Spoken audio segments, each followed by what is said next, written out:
नमस्कार, आपण पाहतो आहात युग बदल न्यूज मराठी।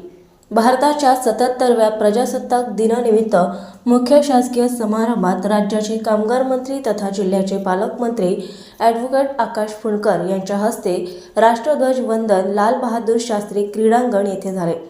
राष्ट्रध्वज वंदन, राष्ट्रगीत व महाराष्ट्रगीत यावेळी झाले। प्रजासत्ताक दिनाचा मुख्य शासकीय समारंभ लाल बहादूर शास्त्री क्रीडांगण येथे होत असून विविध क्षेत्रातील मान्यवर व अकोलेकर मोठ्या संख्येने उपस्थित आहेत। यावेळी पालकमंत्री ॲडव्होकेट फुंडकर यांनी विशेष वाहनातून पथकांचे अवलोकन केले। सोबत परेड कमांडर IPS अधिकारी ईशानी आनंद असून पोलीस कर्मचारी सुरेश म्हैसने यांनी वाहनाचे सारथ्य केले। घटनाकारांच्या दूरदृष्टीतून निर्माण झालेल्या संविधानामुळे आज आपला देश, राज्याचे माननीय मुख्यमंत्री देवेंद्र फडणवीस यांनीही गतिमान विकासाची कास धरून महाराष्ट्राचे पहिल्या क्रमांकाचे स्थान अधिक दृढ केले।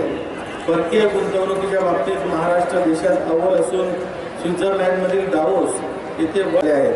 त्यातून राज्यात 43 लाख इतकी रोजगार निर्मिती होणार आहे। नागरिकांच्या आशा आकांक्षांचे प्रतिबिंब शासकीय निर्णयात व कारभारात पूर्ण प्रयत्न आहे। नागरिकांच्या गरजा जाणून घेऊन त्यानुसार प्रतिसाद प्रणाली निर्माण करण्यासाठी अद्ययावत तंत्रज्ञान आणि कृत्रिम बुद्धिमत्तेचा योग्य वापर करून अनेक सेवा ऑनलाईन करण्यात आल्या आहेत।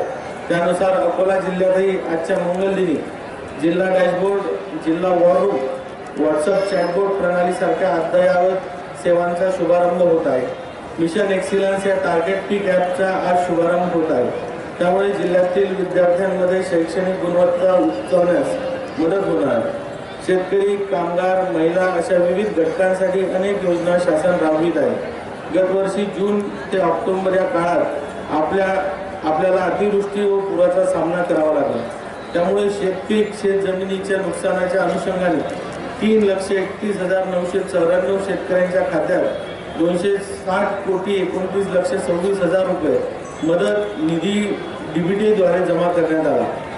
जिल्ह्यात खरीप हंगामात 1,070 कोटी रुपये तसेच रब्बी हंगामात 79 कोटी रुपयांचे कर्ज वितरण झाले। पंतप्रधान पीक विमा योजनेमध्ये खरीप हंगामामध्ये 2,22,084 शेतकरी सहभागी असून 1,84,191 हेक्टर क्षेत्र हे विमा संरक्षित झाले आहे।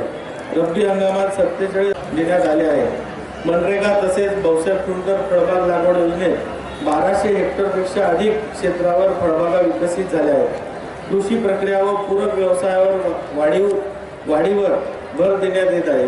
PM सूक्ष्म अन्न प्रक्रिया योजनेत 75 प्रकरणे मंजूर झाली असून 41 उद्योग सुरू झाले आहेत।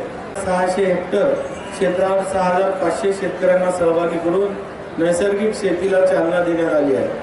तसेच 35 जैविक कीटकनाशके निष्ठा तयार करणार आहेत। गावोगावी 104 कृषी सखी या योजनेचा प्रचार करत आहे।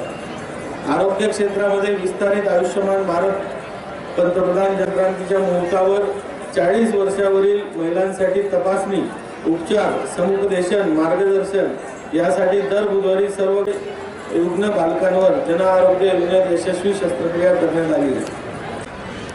45 आरोग्य उपकेंद्र, 3 ग्रामीण रुग्णालय, 1 उपजिल्हा रुग्णालय व जिल्हा रुग्णालय गुणांकनात पात्र ठरले आहेत। शिवापूर येथील जिल्हा रुग्णालय, पातूर व इतर बांधकाम कल्याणकारी मंडळातर्फे प्रत्येक तालुका सेवा केंद्र स्थापण्यात आले असून बांधकाम कामगारांची नेमणी, नोंदणीकरण व लाभ वाटप प्रक्रिया ऑनलाईन होत आहे। तर सुरक्षा व अत्यावश्यक संच वाटप योजनेत 1,64% घट झाली। अवैध व्यवसायांना अंकुश लावण्यासाठी ऑपरेशन प्रहार राबवून 8,21,00,000 रुपयांचा मुद्देमाल हा जप्त करण्यात आला आहे।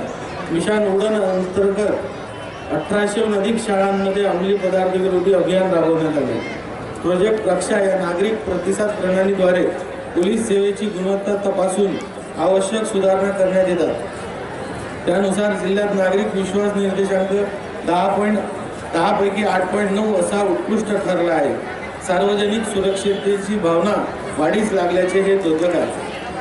मोठ्या काळापासून अस्तित्वात असलेले नियम बदलत्या काळानुसार अनुरूप होण्यासाठी सुधारणा आवश्यक असतात। त्यामुळे देशात वेतन संहिता, औद्योगिक संबंध संहिता, 4 नवीन कामगार संहिता लागू झाल्या आहेत। नवीन अपडेट मिळविण्यासाठी चॅनलला लाईक आणि सबस्क्राईब नक्कीच करा।